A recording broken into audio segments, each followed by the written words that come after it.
Welcome to the Higher Authority Podcast. I'm Paul Walsh. And I'm Michael Weinberg.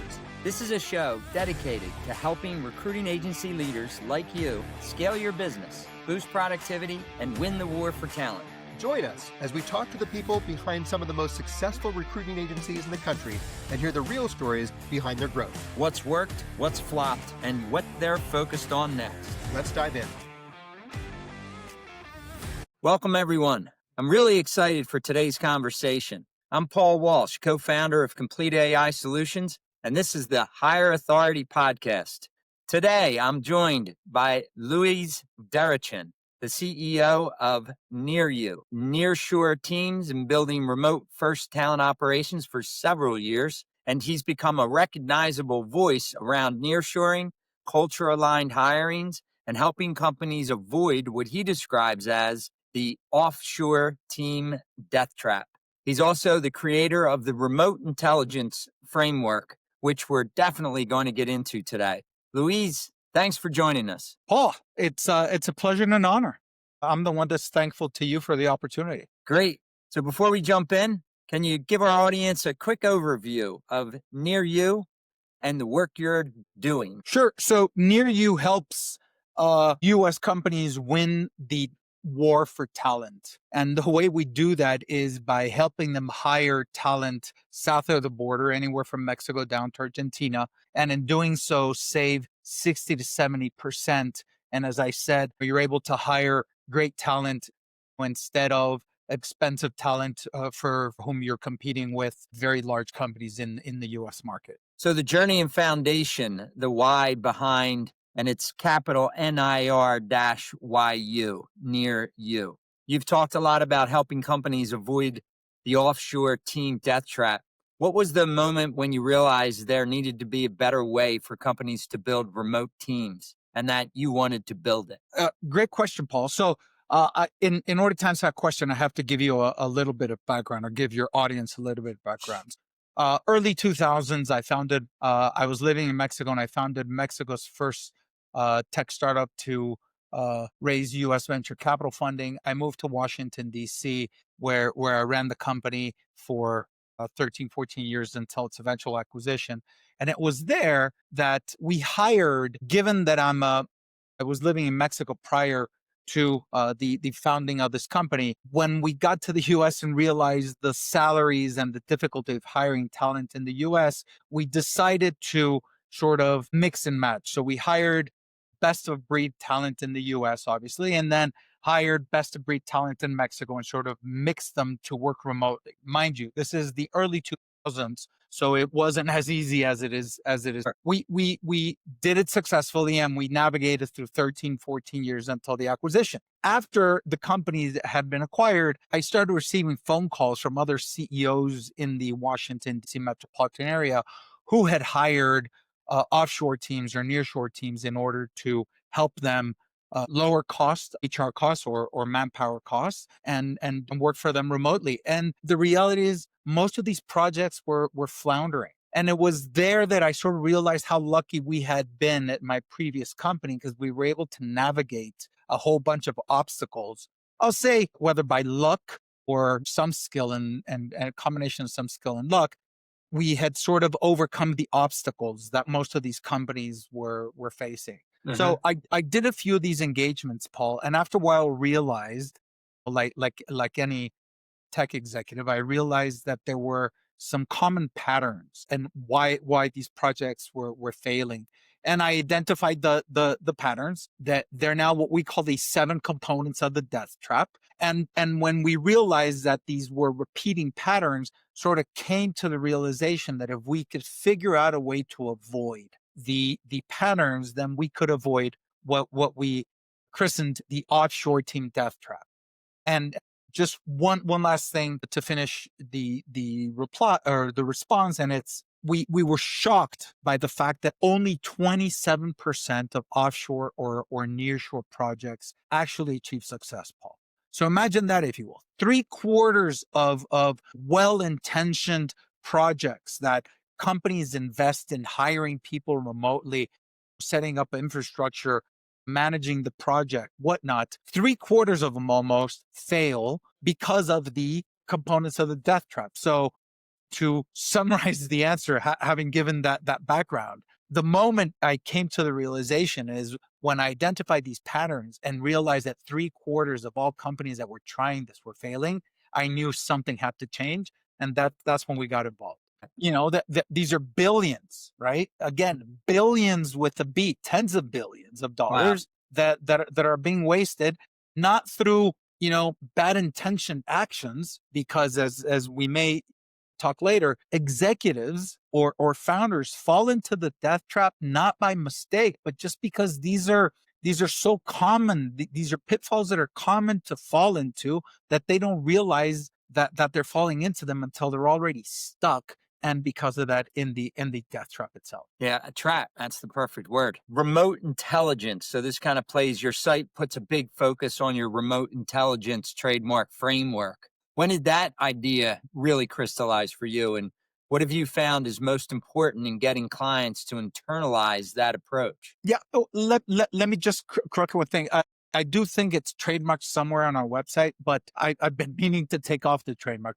I don't believe in trademarking the framework, and in fact, putting it out there to the world so that the world can take it and promote it. Ultimately, whether we provide a service, support, or others provide it, if we can help more companies be successful, then God bless, and anyone should adopt it. Yeah, not to interrupt you, that the transparency on something like that is very you. You've done some other things where you've kind of come forth, and I think that's a great example of it. Just to clarify that. Thank you, Paul. Yeah, what one other tenet of our business and the way that we run business, and frankly of my personal life, is having transparency. Sometimes I call it radical transparency, and the ability to talk openly about a lot of things that others wouldn't speak about. Yeah, I think it's important, and that includes the ability to share formulas for success, because if you can do it, then again, if more people can profit, the better. But to go back to what exactly is remote intelligence, so Sure. remote, obviously it's a word, and the fact that it has to do with remote work is important. And then we created an acronym on the remote, R.E.M.O.T.E, and we created an acronym in order to let people easily remember what are the aspects of this framework that will allow them to sidestep the death trap components. So I won't go into too much detail, but I'll just mention them. The R stands for rigorous talent selection. The E for expert onboarding and integration. The M is for managed support and services. The O is for optimized team performance. The T is for transparent cost plus pricing. And the E is for enhanced scalability and growth. So if founders or executives sort of follow the playbook, the R.E.M.O.T.E, and what each letter means, then we can almost guarantee that we can guarantee that they will get much better results than the 73% failure. And Oh what yeah. we can attest to and we can prove is that in our case, we're achieving 95% success rates. So imagine Wow. 27% to 95, Paul. That's huge. That's unheard of.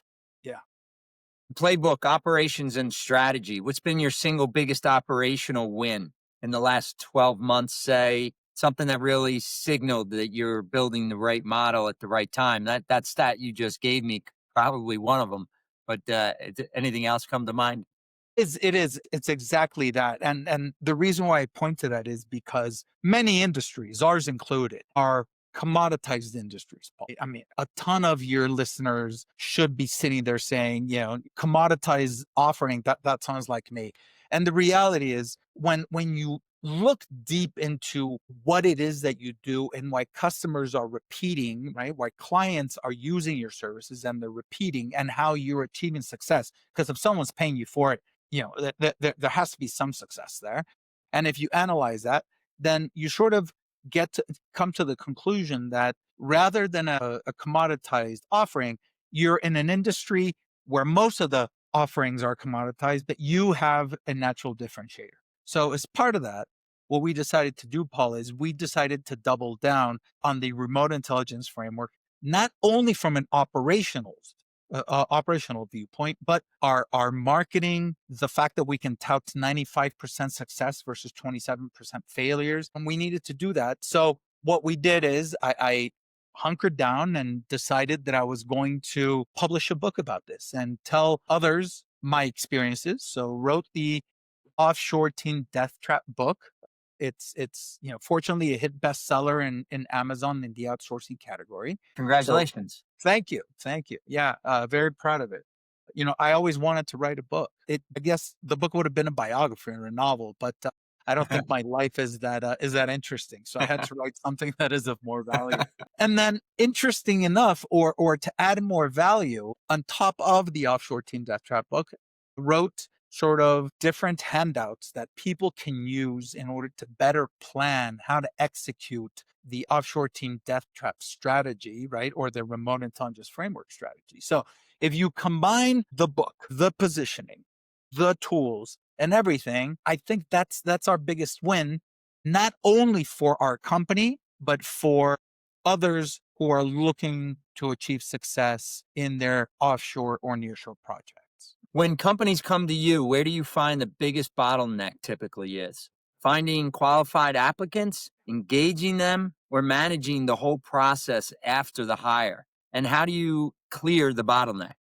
That's such a great question. And I'll tell you why, because what you just indicated is an X-ray of the remote intelligence framework. See, when companies come to us in order for us to help them hire, in order to help us find them talent and then hire. So we go through the remote acronym. So first, it's about rigorous talent selection. So what we have found is that typically the biggest bottleneck for others, not those who follow our methodology or the framework, but for others is, well, they think that hiring in Latin America is going to be as seamless or as easy as in the US. And the reality is it's not. It really is. No. There are cultural differences, language differences. I'm sorry to say there are a bunch of scams out there, right? So I'll give you one from this morning. One of my talent acquisition experts came to us saying that for the third time this morning, 2 times over the last week, and the third time this morning, they were interviewing someone who claimed they lived in Latin America, who claimed they spoke the language, etc. And it turned out to be someone from Asia who was mimicking being someone from Latin America, to the point that they had an AI avatar in his face. No, wow. And in order to mimic so that they can get a job, because nearshore jobs are, at least they seem to be better or easier to get than offshore jobs from Asia. So back to your question. So being very rigorous about talent selection, how you find them, how you vet these skill sets, how you vet references. Then after you've done all that, then you have to be expert at onboarding and integrating, right? You have to make sure that these people feel like they're part of your company, that there are the processes in place in order to ensure that you can operate seamlessly, continuously with them. Then you have to provide them with the managed support they need, similar as if they were in an office, right? Stupid things, right? And I use stupid in air quotes, like, reaching out for a birthday. If there's a family tragedy, making sure that they know you're there. Nice. If there's a disease or an injury in the family, making sure, that all these things are taken care of culturally in order for people to feel like they're part of your company. Optimize team performance. So that's the O. So creating the right systems and putting them in place so that you can track activities, performance, and make sure that there's a feedback loop in order to achieve the optimized performance. And then T, transparency in cost and in pricing. So oftentimes what happens is the person doing the work is getting paid X, but the person that's paying, the client, is paying X. And then when this person finds out how much the company's paying, volcano erupts, because now, the middleman, the agency that's in the middle of it, is taking as much home as a person that's actually doing the work. So aligning the person that is doing the work, making sure that he or she gets paid a fair wage, and making sure that whatever is being charged to help the US company manage, right, find the talent and manage the talent, has to be fair and proportional. So think about it. These R.E.M.O.T.E that we just went through, Paul, is the way to unlock all of the bottlenecks that you mentioned. Which are the biggest bottlenecks? All of these. All of them. It sounds like that E from what you just described to me could also stand for empathy. You know what? It's an excellent idea. And unfortunately, I hadn't met you before I wrote it. But for us, it's you have that in the middle. You are so right. So right. For us in the book, it's enhanced scalability and growth, which basically means if you do the R.E.M.O.T.E correctly, what you as a company paying for a service or hiring the remote staff, you will achieve enhanced scalability and growth. But having said that, I think that empathy is throughout the framework and throughout being able to hire. Yeah, exactly. Candidate experience and culture fit. So you put a lot of emphasis on culture aligned hires. How do you ensure candidates have a positive experience even when they're not the right fit?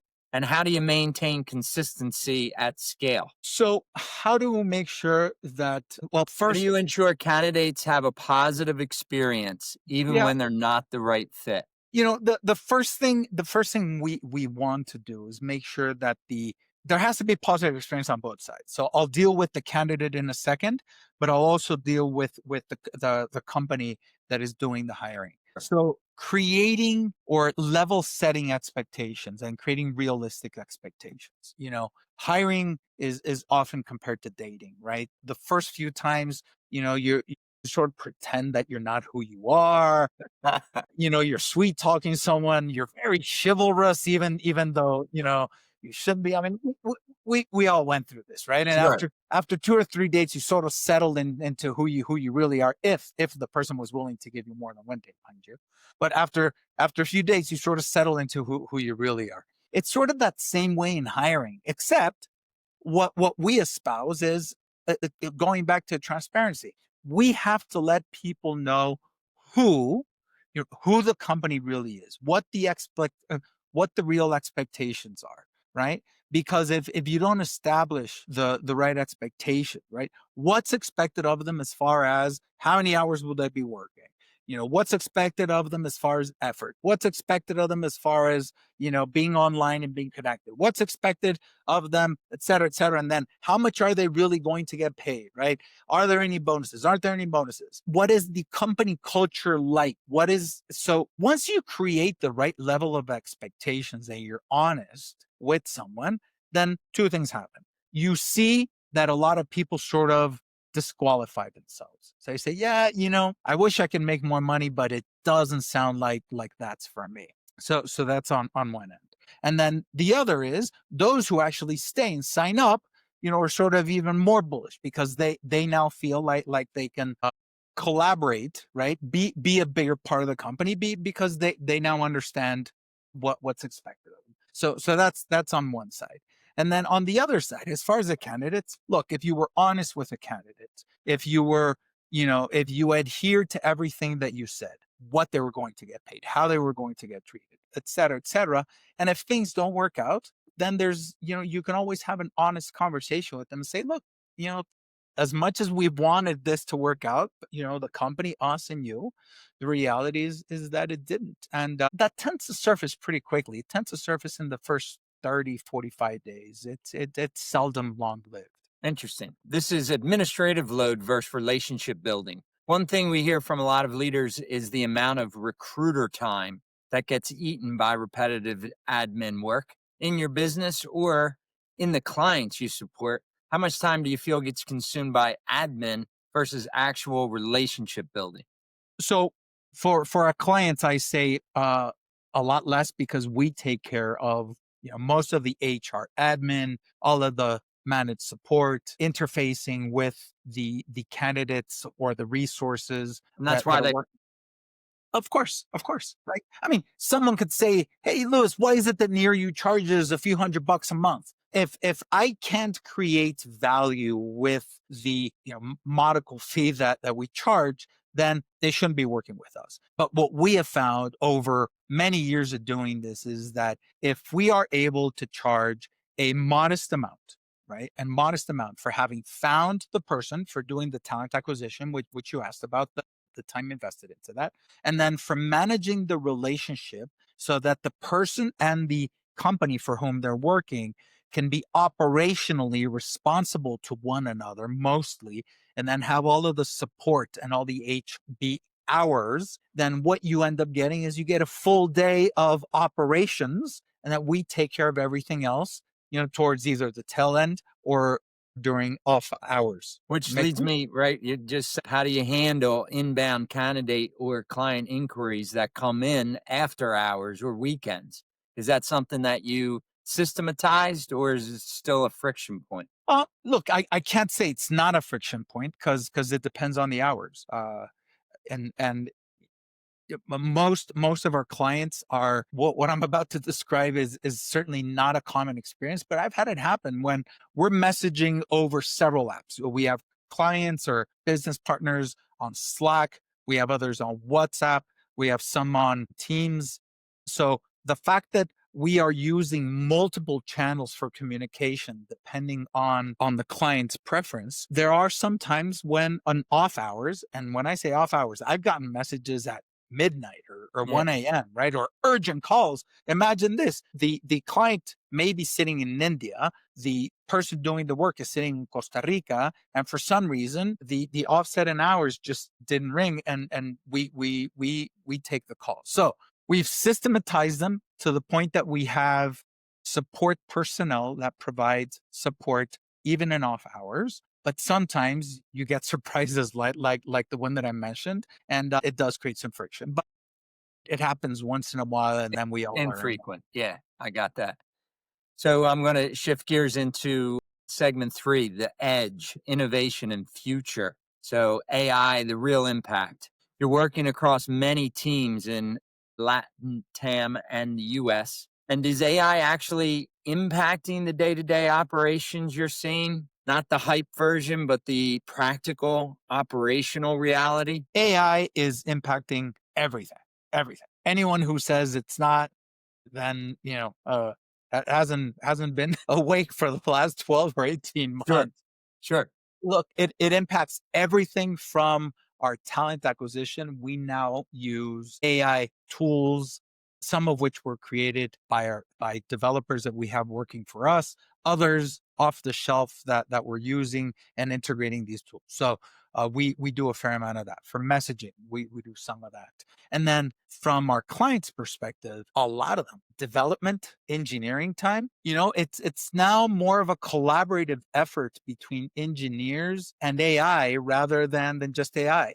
The job descriptions that were sent now include experience and ability to work along with AI, right? But your vibe coding platform of choice or others. So it's impacting absolutely everything. And it's up to all of us business people to figure out what is hype and what is reality. Make sure that you double down on reality, because if you don't, your competition is, and then make the hype, sort of go away so as to eliminate that noise. And that's a little bit of this, where we're headed with this too, is to see if we can have something come to the top, a little cream in regards to, potential assistance. Going nearshoring tailwinds. Nearshoring is having a moment right now, changing in hiring costs, time zone alignments, and the demand for better cultural fit. From your vantage point, what is the most important trend agency leaders are as underestimating about nearshore teams?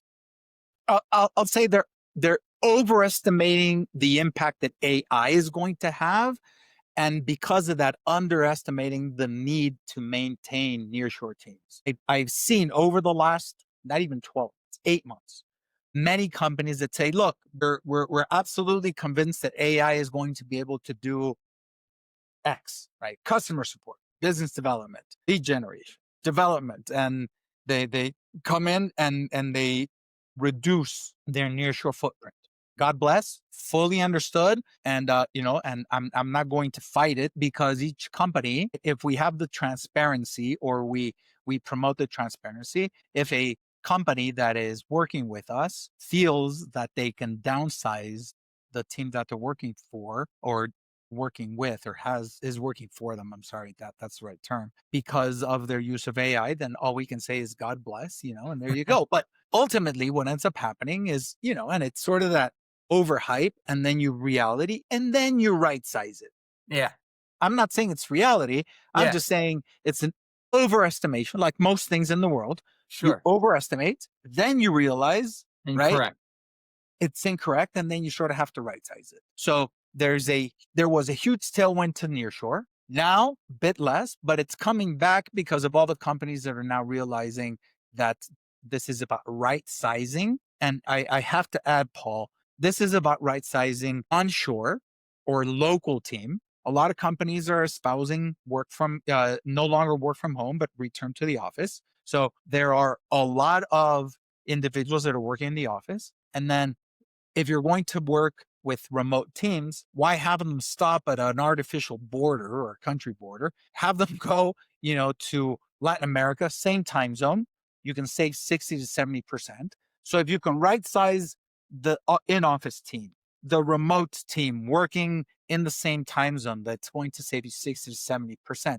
And AI, then it's a win-win-win for everyone. I think you just answered the next question. When a company is scaling remote teams quickly, what's the one mistake they consistently underestimate? And what do you coach them on first? So it's a little different answer.